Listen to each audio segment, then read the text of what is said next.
All right, welcome to Extremely Live. My name is Micah Rock and Roll, and I am here today with the one and only Dingo, creator of the smash hit webcomic Scoob and Shag. 51 plus million views on Webtoon, 300,000 plus subscribers, a pristine 9.77 rating. This thing's a hit, man. Yeah, it's a surprise to me too. So That's so cool. Well, let's start by getting to know you. We don't know each other. I just reached out, and mhm. you were gracious enough to agree to a quick interview. Let's start with where you're from. Where'd you grow up? I grew up in South Florida originally. Lived there pretty much my whole life. Went to school there, and then it dropped out. And then, uh, basically, when I was like 21, I decided, fuck it, why don't I just move to New York? So I had some friends that lived up here, and they were nice enough for me to stay with them. And then I came, lived up here. I actually started Scoob and Shag before I moved here, which is funny because now it's what I do for a living. uh, That's so awesome. yeah, I've been here in New York about 8 years now. Um, you know, started off, I was literally a dog walker before I started doing Scoob and Shag full time. Um, and yeah, here I am, been doing that ever since. Very cool, man. Very cool. Um, so yeah, let's talk about the beginnings. So I Mhm. did some googling, and I think I saw a quote from you saying it was originally just like as a fun bit between your friends, um, which is great. Did you go to art school by any chance? I'm just curious. No, I did not. I took a lot of art classes like in high school. Hmm. Um, and then I went to college for like 2 years before dropping out, and then that was pretty much it. Gotcha. So yeah, so it started out as I guess is just like a fun thing to do with your friends. Like, yeah, just fill me in on that. Like, what was the impetus? Like, Yeah, so it started well, we started posting around 2014, so I want to say that's around when it started. But it was literally just like me and my two other friends. We would get on Skype. This was before like Discord existed. And we would just like do like the voices of Scooby and Shaggy, just like "ruck off, Raggy," and like uh and then we started drawing some of like the jokes that we had made, and then we just like made a Tumblr like page about it. We started posting them on Tumblr, and then it was just kind of steamrolled from there. that's awesome. So what year is this? Like, when did this start? Like, it sounds like so it started on the Tumblr. I Yeah, noticed like a lot of the early ones have the Tumblr link at the bottom. yeah. Uh, 2014 is when it started, okay, cool. when we started posting it on Tumblr. Yeah. And then did you see like an immediate like reaction, or was it like a slow build, or? I don't want to say it was immediate. It was definitely more of a slow build. There Mm. was like one or two that had gotten like a lot of like reblogs and like a lot of likes. I'm pretty sure it was like the one where Scooby's in the van and he's just holding the middle finger up. Right. Like that one and like one other one, I think those two just kind of blew up, and that's when people started finding out about the page more. And then I think I don't know if you know ProZD. No, what's that? No, Sungwon. He's a YouTuber. He does a lot of videos. He's a voice actor. Gotcha. He also like got really huge on Tumblr. He did a lot of like voicing comics on Tumblr. Huh. Um, and by chance, he voiced one of my comics, and that I think attributed a lot to it kind of picking up. Gotcha. That's cool. I like hearing when people just had like this organic thing happen. That's cool. Hmm. Um, very cool. You mentioned the comic with Scooby flipping the bird at like the unseen cops. Uh, Yeah, I actually wrote down a note that's the start of your serialization, because like the next one he references like the cops that were in the previous one, and like yeah. before that it was like one-off gags.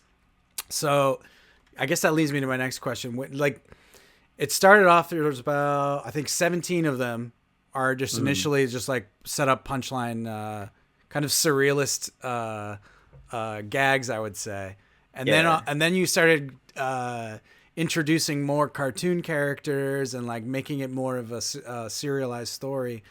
Um, was that like a conscious decision, or did that happen like naturally, just like out of just fucking around with your friends? Or tell me about that. I wish I could say it was planned, but it 100% wasn't. But it was a conscious decision to just be like, so when we had originally started it, it was just like we were just doing it for fun. We were just posting these comics on Tumblr, and when then we just kind of stopped doing it for a while. And then a few years later, I was like, you know, these things are still pretty popular. You know, I have like an audience here. Am I like, it'd be a shame to just kind of let it go. Right. And so I was like, oh, wouldn't it be really funny if it was just like I slowly like integrated like a continuity to these comics and like slowly developed a plot.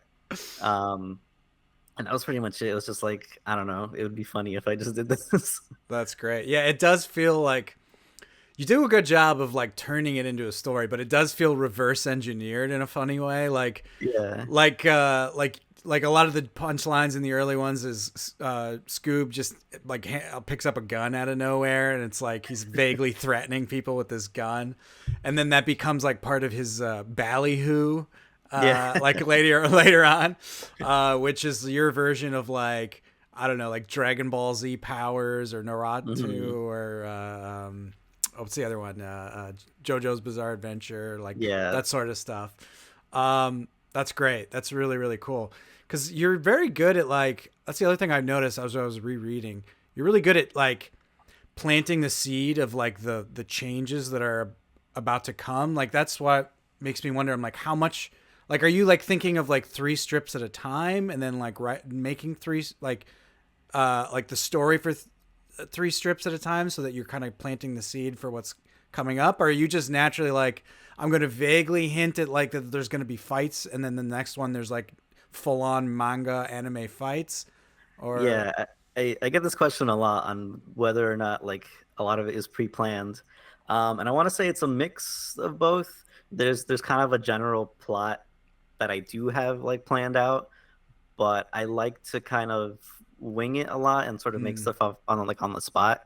Um, a lot of really famous like manga creators, like the creator of Dragon Ball, like they've all admitted they just made stuff up like the week they're supposed to post that totally. comic that week, um, which I think has a lot of benefits because then you can kind of just like you can like gauge audience reactions, like you can see how people are reacting to things and be like, oh, okay, wouldn't it be really funny if I did this and that's how they would react to that.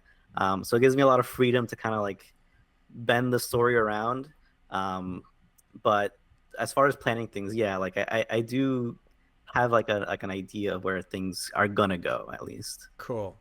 Yeah, like you can like you very expertly like sprinkle in the genre shifts before they like fully Mhm. happen, like I feel like the first body horror reveal of like that disgusting shaggy like melted face. Yeah. What is it? It's number 27 for people checking your stuff out. It's like this Junji Ito style like like just total like face melting creepazoid moment.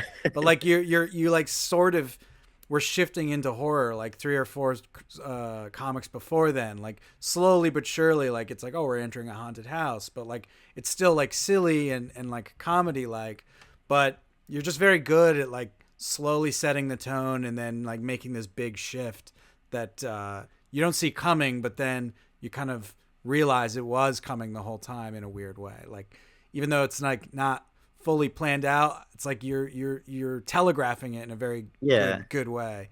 Even with Yeah, like, the oh, go ahead, sorry. sorry, I was just gonna mention the like the horror tone shift. That was definitely a little bit planned just because it was like it's Scooby Doo, so it kind of felt right to kind of lead into like something horror related. But I think it was just like I was really into horror at the time. Like I was Mm, reading a lot of Junji Ito, I was watching a lot of horror movies, and I was just like really in that mood. And I was like, I want to draw horror stuff. that's Same thing when awesome. it kind of turns into like shonen anime. It's the same thing. I was just like really into that stuff, and so I was like, Totally.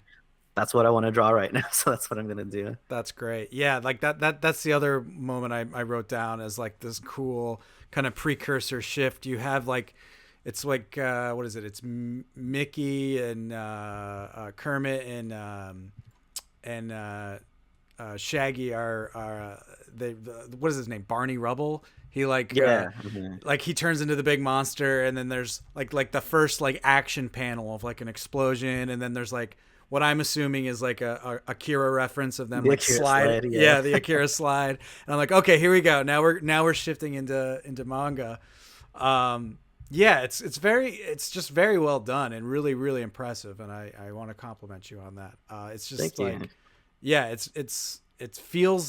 it feels more planned than I think you're saying it is, which is cool. Like that's a good trick you've pulled off to make it feel Yeah. kind of seamless and like that's very cool. I'm actually reading.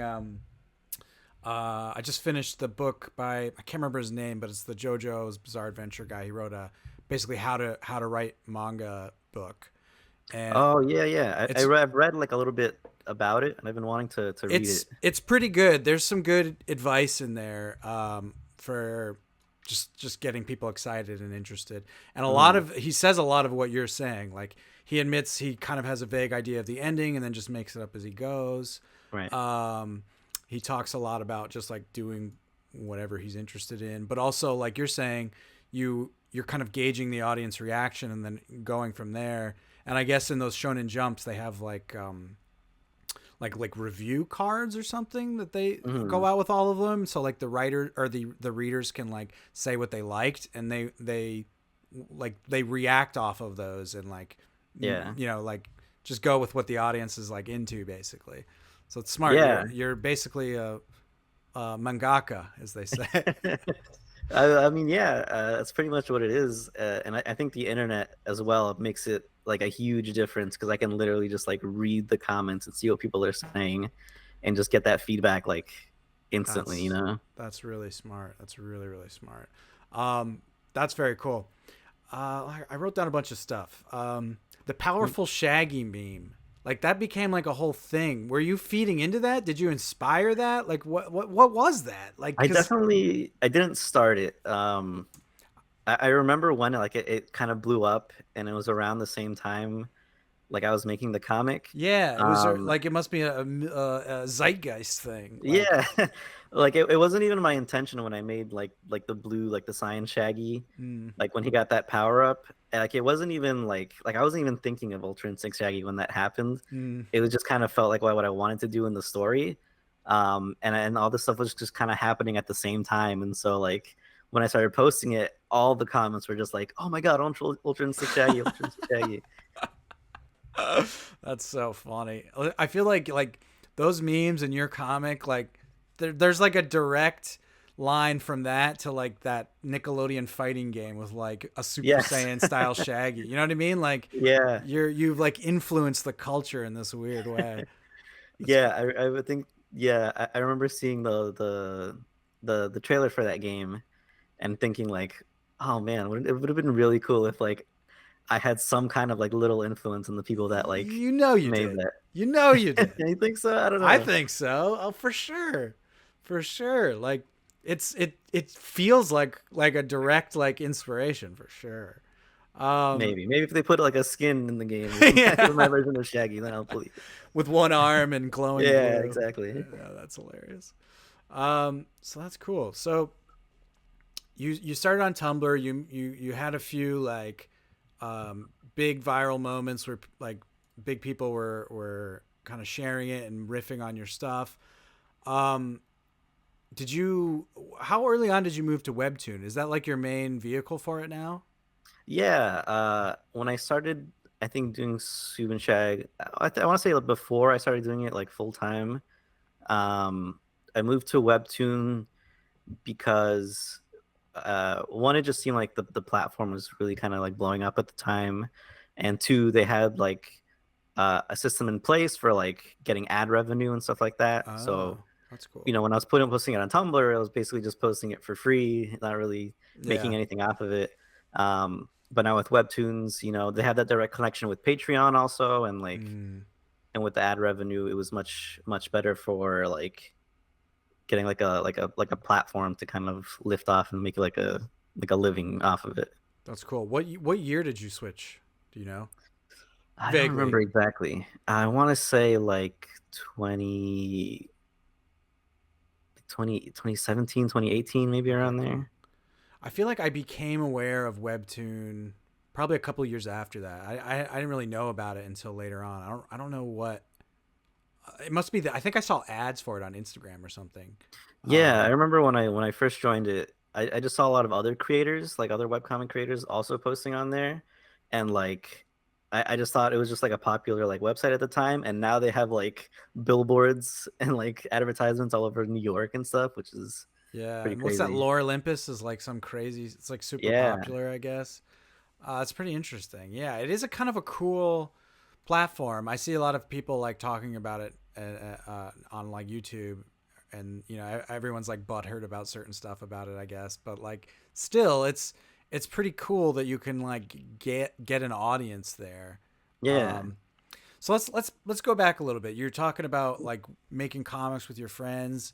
Like, is this something you did a lot? Like, were you just like making weird web comics all day? Like, what was this your first Um web comic or like fill me honestly, in? this is my first like serious webcomic. Like Right. I've done like a little thing like I've I've drawn my whole life and I did like a few comics like for fun. Like I remember I posted on Tumblr. It was just like it was basically a parody of JoJo, but with like me and my friends. And instead of like the stand powers, we fought with our butts, and like our butts had like different abilities.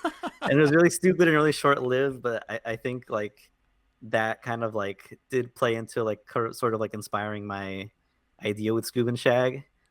Just kind of getting my hand at like that like manga like shonen anime kind of style. Yeah, you're really good at it, man. It's impressive. I was actually going to ask also, like, is this your first like serious writing project? Because like, despite the craziness and like the reverse engineered nature of it, it's pretty well done. Like, it actually feels like a real story, which is cool.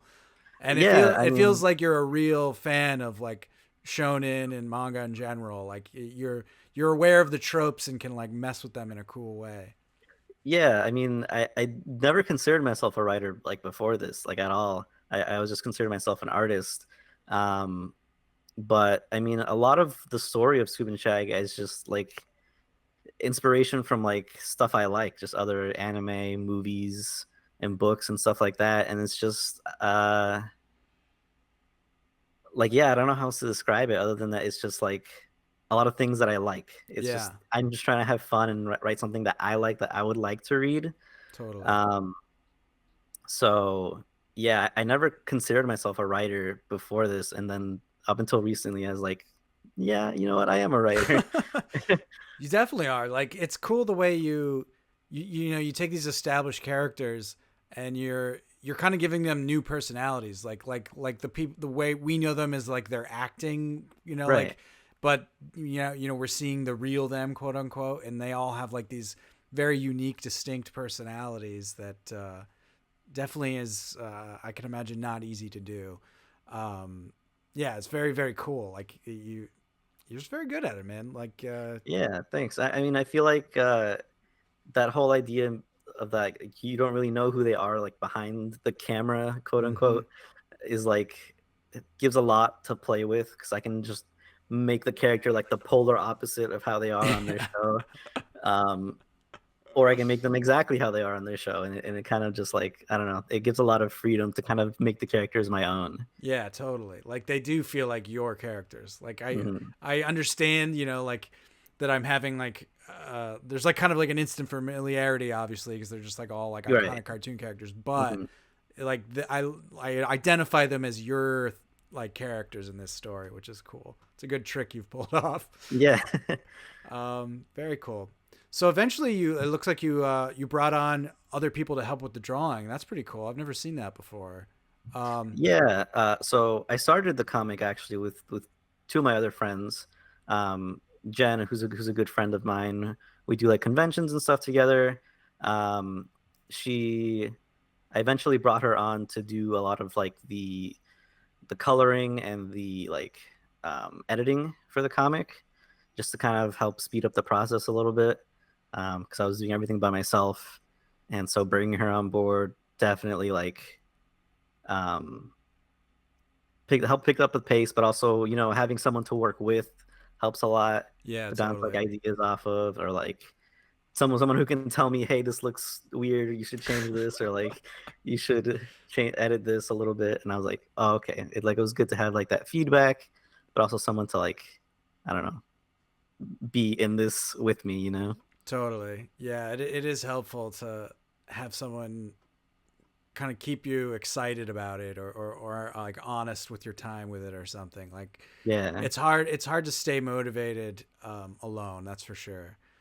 Um, so the art style, I feel like, upgrades as you go, even before you're bringing in other Mm. people. I wrote down, where did I put this?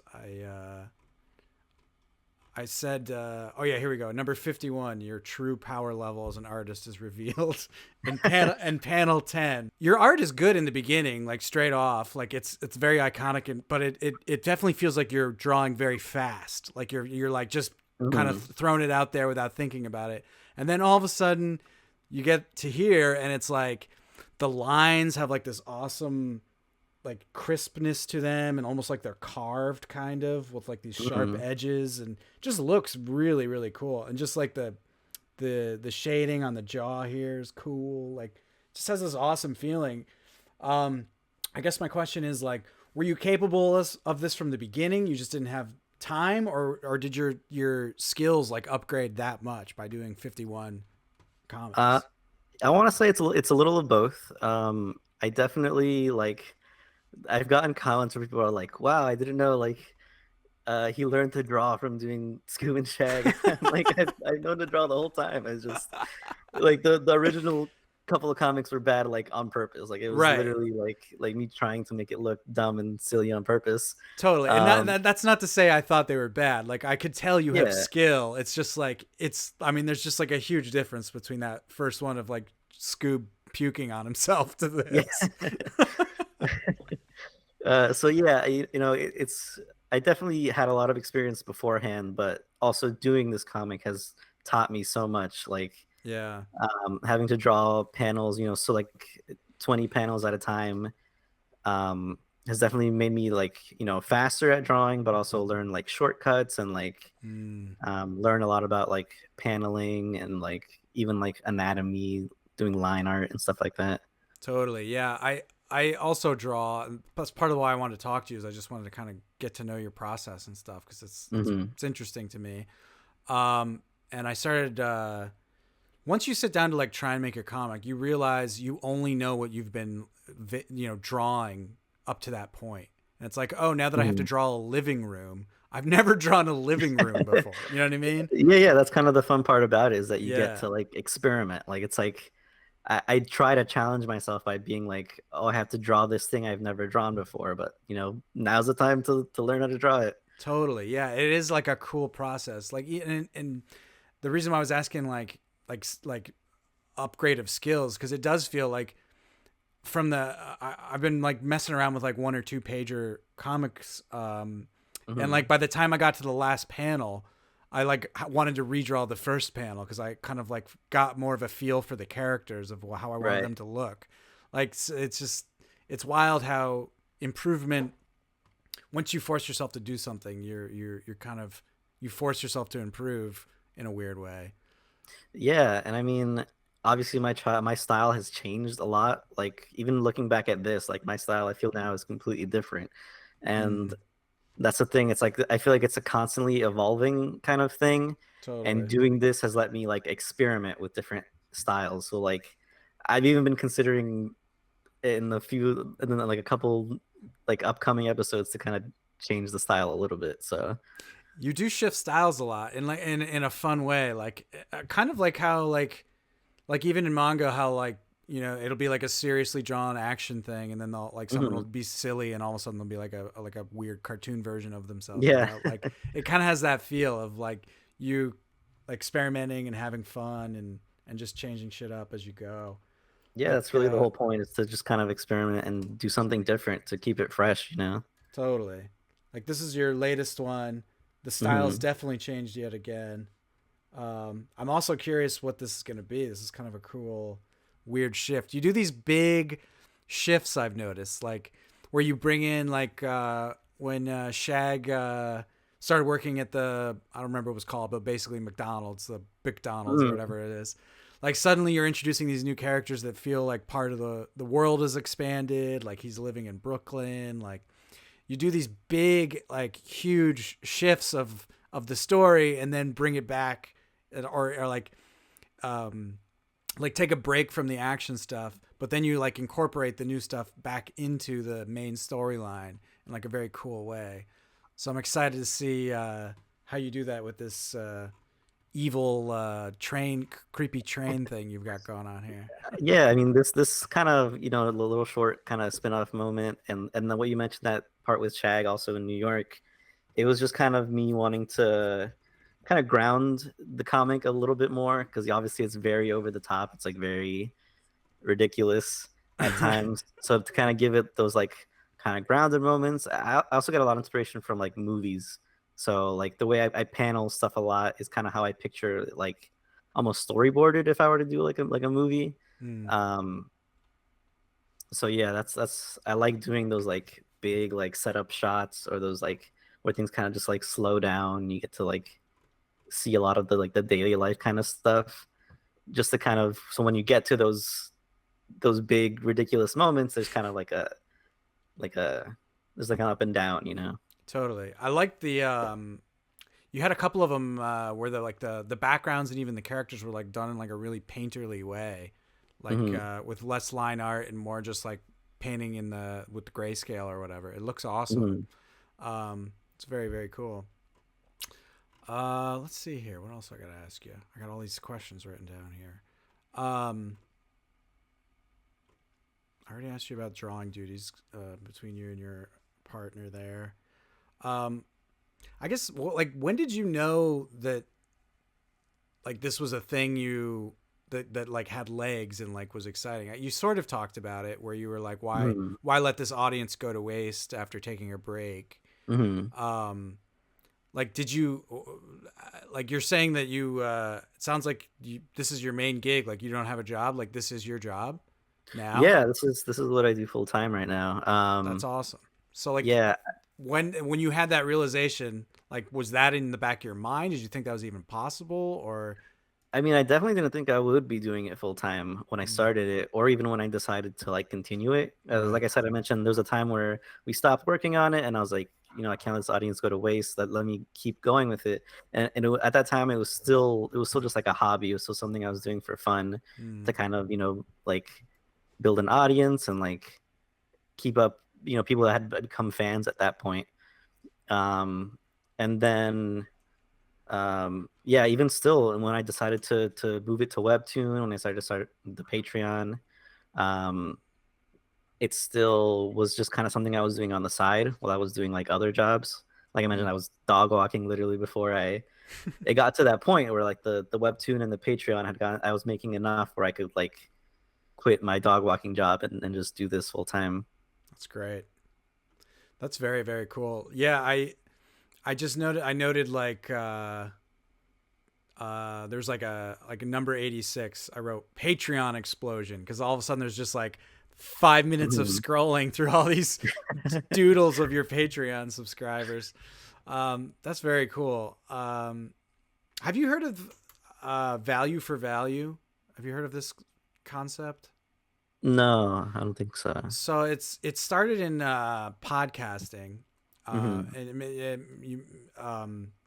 where it's essentially like because I noticed like a couple times you like wrote like directly to the audience like, hey, support this if you want to see more, like things are getting crazy, which I totally understand. I was I've been there for sure.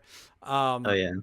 but yeah, the idea is like going directly to your audience without any middlemen, like even to the point of like not having Patreon as a middleman, although this that clearly is working for you. Hmm. um, but the idea is like who can, it's like why tell them what the value of your comic is if they got value out of your comic? Send what they think is a right amount of value Right. in return, and to Hmm. like consistently, like every single one, be like, hey, I made this for you, it's free. If you found value in it, send value my way. And it's worked for a lot of podcasts in that people, you'll be shocked that how much people will value it. Like Right. this one of my main podcasts I listen to regularly has people sending in like $500, like one person. Wow. So it's like, all I'm saying is don't shortchange yourself. You know what I mean? Like there's people out there who like love this thing. You know what I mean? So Yeah. and if it's your main source of income, definitely don't limit yourself to one way of receiving income. Like I've Hmm. seen a lot of interesting ways to do it. Yeah, I just wanted to bring that up just because I think it's an interesting thing to look at. If you just Google value for value, you'll see kind of how it Hmm. works and what it's about. Um, Yeah, it's definitely like a I guess just like a great time for creators to kind of, like you said, have no middleman and just kind of go directly yeah, to the fans and just kind of be like, hey, if you want to see more of this, just pay more for it. Like, yeah, totally, it's they're directly producing the thing you're making. exactly. It's so exciting, man. Because like I worked in television for a while, and I worked on three Hmm. different shows, like actual TV shows, and I was all excited. I'm like, oh my god, I made it! I'm in television. Right. And as an editor, I'm a video editor. I'm not like acting or Hmm. anything like that.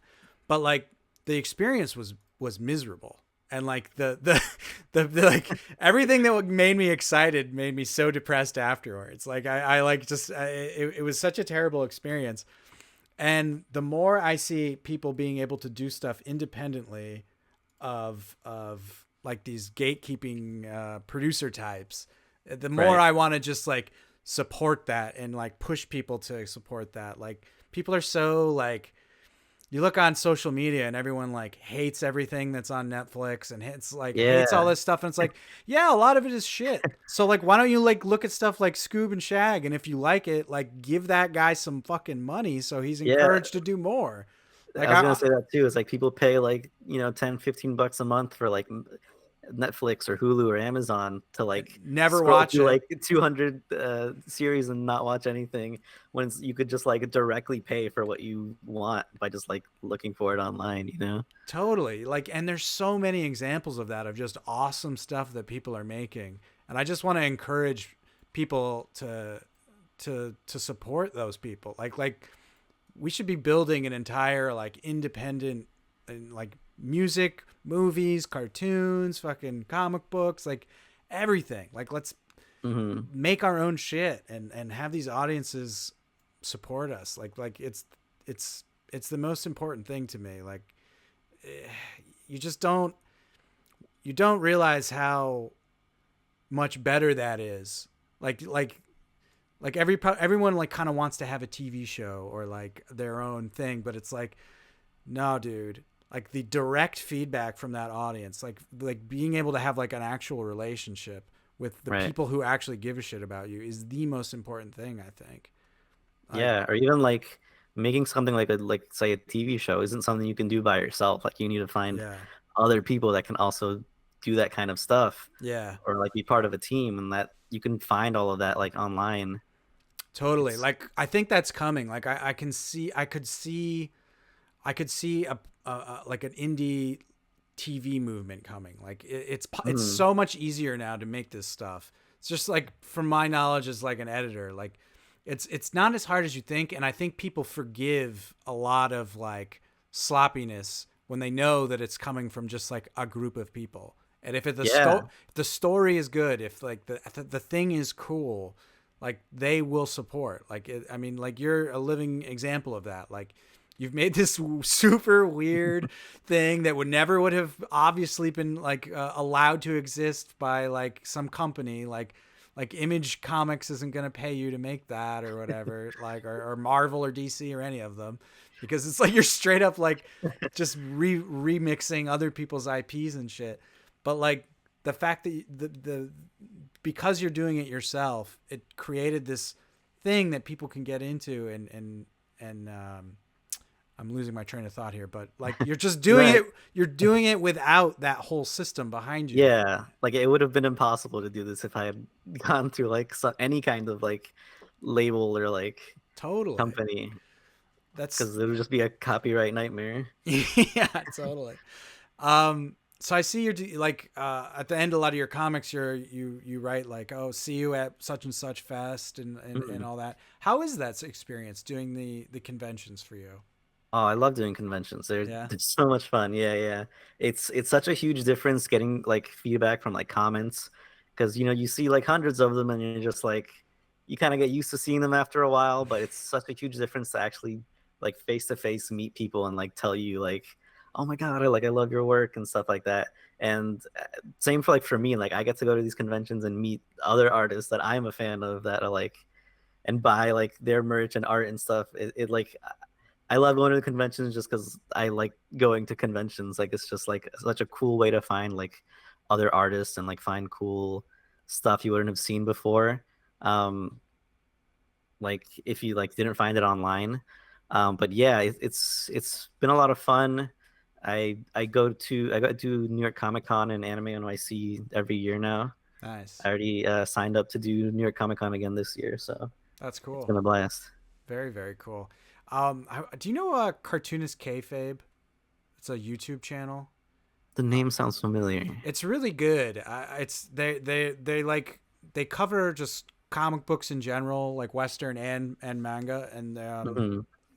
but they're also very much into like this independent spirit and like getting people making more stuff and not waiting around to get permission from companies and all that sort of thing. But they brought up that in Japan there's all these like specialized comic conventions that are like fanzine conventions Mhm. where and it made me think of your comic like because people are like they're like making their own Batman comics without permission and selling them at these Right. like fanzine like Uh-huh. conventions. And he's like the YouTuber dude was saying that like they're super popular. They're like as big as like American normal like Comic Cons, and Wow. Okay. it made me like I want to see that here. Like there's got to be things sort of like that I would imagine that I don't know Yeah. about.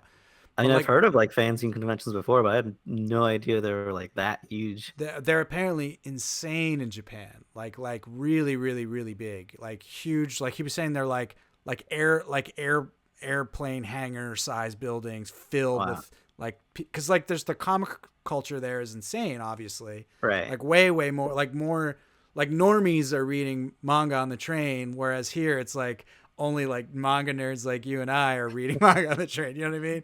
Like Yeah. it's not weird to for like a businessman to be into like One Punch Man or something.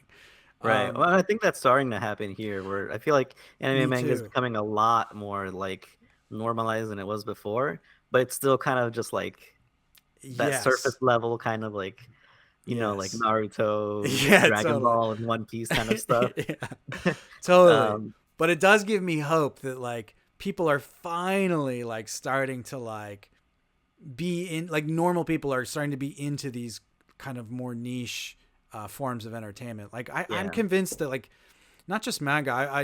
I for a long time I was like, oh, I fucking hate Western shit. Like the Japanese stuff is all so much better.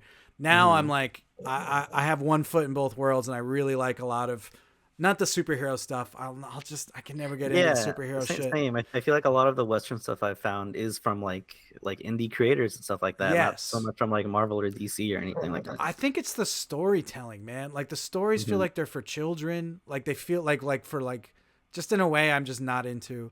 Not to say that they're bad. Like you can be into whatever you want. I don't care. No, no judgment. But it's just like for Hmm. whatever reason, like the manga stuff feels like the stories have more weight to them and they feel more. There's like more to them. Like there's more Yeah, gravitas or something. Like the I feel like characters are more fleshed out or something. I think it has something to do with how they're more personal.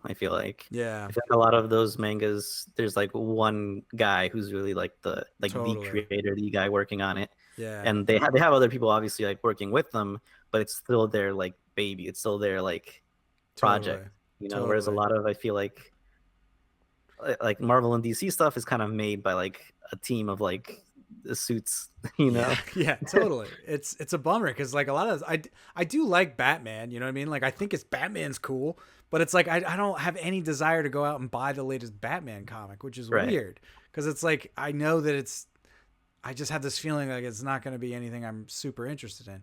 But like you're saying, all the independent stuff is like really cool. Like I started picking up Love and Rockets, which is very cool. The guys' art styles, they're the two brothers, or it's three brothers. The art style is just like awesome. Like it's just so cool, and it's like interesting to just. It's just like a slice of life comic, like just people like having like a family having family issues and stuff. Like at least the ones that I've picked up. Yeah, I haven't read it, but I followed the creators for a while. Yeah, the art's just cool. Like it's just like, man, it's like they don't even use like they don't it's straight up black and white, and then like the hatching is the only way they like kind of give stuff depth, and it just looks, it's just sick. It's like so impressive. And there, so like I've gotten more and more into stuff like that, and it's made me happy that like that does exist here. But yeah, back to like the convention thing. I would love to see some kind of like major convention that people are excited about that go to that aren't like laser focused on Marvel and DC, you know? Yeah, because I kind of feel that way about like New York Comic Con, for example. Like I feel like the majority of what's there is like Marvel, DC, Star Wars, that kind of stuff. Yes, yeah, I forgot Star Wars. Yeah, that's like it's like just like Disney ate all that stuff and just and that's just kind of the main floor, and most people don't even like know that there's like another area on the second floor where the artist alley is. Whereas where I am with all the other like independent like creators, it's just like that's where you find all the really cool stuff. Because totally. Again, it's just like people making comics they want to see, they want to make. Yeah, dude. Yeah, we needed like an indie con. That's what we need. Yeah. Like there's what was it called? Do you know that Desert Island? It's like a comic shop in Williamsburg area. It's pretty cool. No. It's like it's worth taking a visit if you're in Jersey City. Like the it's like a well curated shop. They have a lot of this stuff we're talking about, like cool independent people and like weird, like he has like a whole shelf of like what do you call it? Not antique, vintage, like vintage weird Japanese like comics and stuff, and like not Shonen Jump, but like some weird version of like a Shonen Jump that you've never heard of that like has like that's cool, almost porn in it. You know what I mean? Like that sort of stuff. It's pretty cool. He has like a cool collection of weird stuff. It's worth checking out. But I bring it up because I guess the guy who owns the place used to put on Comic Arts Brooklyn. Is that what it was called? Do you know what I'm talking about? That sounds familiar. Yeah. Yeah. I never got a chance to go, and then they haven't done one since like pre-pandemic, so I don't know what the deal is with that. But like pandemic's definitely hit conventions pretty hard. Yeah, for sure. But that felt like something that is what we're describing, but it feels like I would love to see more of that. But yeah, I don't know. I'm just rambling about what I want to see. Would be really cool. And I have been to like comic book stores that do like, display like a lot of indie creators and stuff like that. Yeah. Something I've wanted to do for a long time is do physical copies of Scoob and Shag. I was going to ask if you did like that. So you don't have physical copies at conventions. I feel like you would fucking sell out in a second, dude. I don't. Yeah. I've been considering for now, at least doing like short like zines, maybe of a couple of the chapters. That's cool. Maybe some of the more popular ones or like the early ones. But yeah, for the long time I wanted to like just the idea of having like that, like a nice like hardcover copy of like the whole series would be awesome. But logistically it's like a nightmare because so much of the comic is done like vertically. So to transition that into like a page format, I'd have to go back. Yeah, I'd have to go back and edit every single panel, which would take forever. That is a pain. And that's, I guess that I actually thumbed through a Lore Olympus comic the other day because I wanted to see how they did it, because they're also the same problem. Like they're all vertical. Right. And it definitely feels like all the art is sort of skewed towards the center. But I think what they were doing is they're like clipping it and then like kind of staggering it. Okay. It's kind of how they did it. And then it's not as clear that it was vertical, but it still kind of feels a little different. But it didn't look bad at all. It was totally doable. But I get what you're saying. Right. Just going back and so they probably have like an editor. They have a guy. Yeah, exactly. Well, that's why you need more supporters, so you can hire a guy to go back and fucking get in Photoshop and clip it up for you. Yeah, exactly. There you go. Come on, supporters. You want a physical copy, a badass physical copy of Scoob and Shag? You got to support this shit. Yeah. Or maybe I'll just make like the first ever like long book where it's just like a really long vertical book that's super Like an thin. ancient scroll. Yeah. That's great. Oh man, yeah, dude. I love the idea of doing the zine thing too. Like, I just like I really do like the printed. I've just gotten back into comics in such a hardcore way. Like Mhm. my grandfather was a big nerd, and he had like shitloads of comics, and he loved video games, and like Mhm. I was like homeschooled and like by religious weirdos, so like I was like sheltered Right. from all that shit. They were like, "Oh, it's all evil," and then I'd go to my grandpa's and be like, "Check out Spider-Man, check out Little Nemo in Slumberland," like just showing me all this cool shit. Yeah. And so I've always had like I've always had like a soft spot for comics, and just recently I've gotten like heavy back into comics, and it's very inspiring. Like I've always loved to draw. I've always like fantasized about doing a comic, and just seeing like the zines. Like again at this desert island, he has like a whole rack of like local people just making cool weird zines. I've been buying a bunch of those, and it's like yeah, man.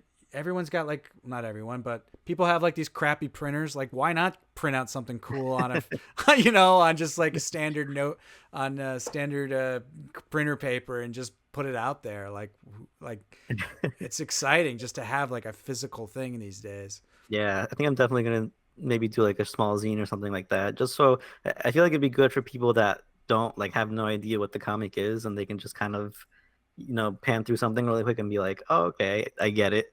Because so Yeah. much of of doing conventions and meeting people that have no idea what it is having to explain it to them. Yeah. Good Um, luck. yeah, yeah, it's hard. That's so funny. Yeah, man. I'm like working on this thing for myself. I want to do like kind of like an autobiographical thing, and I was thinking I would just get it printed for myself, just to like have just like a physical thing, Hmm. but also do like a quote unquote bootleg version where it's like literally just printing it off myself on my computer and then just like Right. giving that shit out for free. So it's like if you think this is cool, you could buy the full color like nicely printed Hmm. version. That could also be like a cool way to like work as an ad for you. Like just Yeah. have like a crappy self-made, not crappy, but like not going crazy with the quality self-made zine Right. thing to like push people to buy the real deal. Yeah, it's like just handing out like a preview, basically like an advanced Yeah. business card. Yeah, exactly. Exactly. And people would eat that shit up, I'm sure. Like Hmm. it's cool like you've built this whole thing, man. I'm impressed and thankful that you can make something so weird and crazy and be able to like pay your rent with it. That's pretty badass. Yeah, I'm super happy and proud of how far I've come.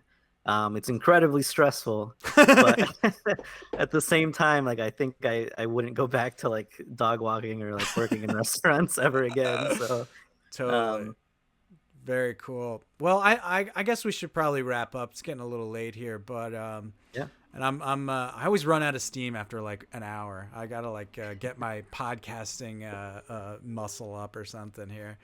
yeah, I've done a few podcasts already, and it's always like I don't know how you guys do it. Like I can't like I feel like I already feel like I'm losing my voice. Totally. Yeah. I don't know. I just like talking to people and meeting people who are doing cool stuff. So that's my impetus. But yeah, it is a bit much. It does make me sleepy afterwards. I'm gonna sleep well tonight. Yeah. Well, cool, man. This was really great. I really enjoyed talking to you. And Yeah, thanks so much for having me. absolutely congratulations on all your success. And I'm Thank you. excited to see the continued adventures of Scoob and Shag. And I guess my last question is like, when you complete this thing, because I saw you like wrote a message about like wanting to have like a good ending and like wrap it Hmm. up in a way that feels satisfying to you. Like, do you have thoughts about what your next project will be? Yeah, I've had kind of an idea in the oven that I've kind of been cooking for a little bit. nothing set in stone. It's just kind of an idea right now because I still want to work on Scoob and Shag as long as I can, but still kind of plan out something for when it does end eventually. But probably not going to be for a while. Yeah, are you going full manga, like going forever as long as you can go? That's what's like the cool part about the manga series is just how many volumes there are of something that you like. Like if you click with something, like there's like Right. a million pages of worth reading of this thing. So is that your goal? Like do the Yeah, full.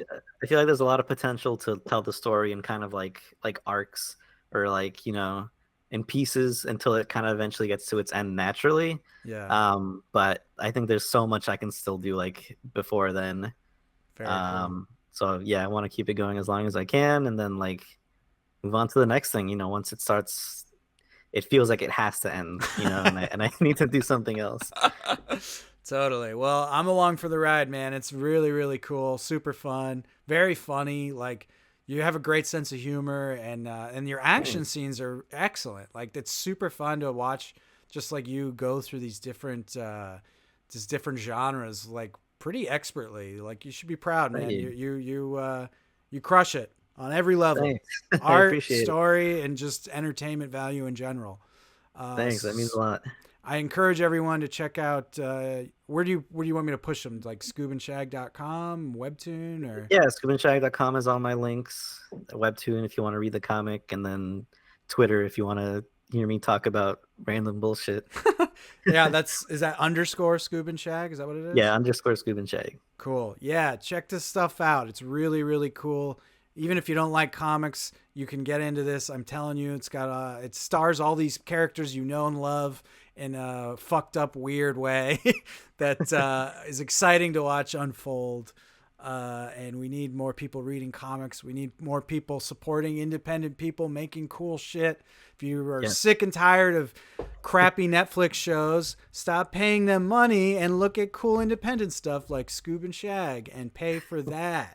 And with that, I will end the stream and thank everyone for listening.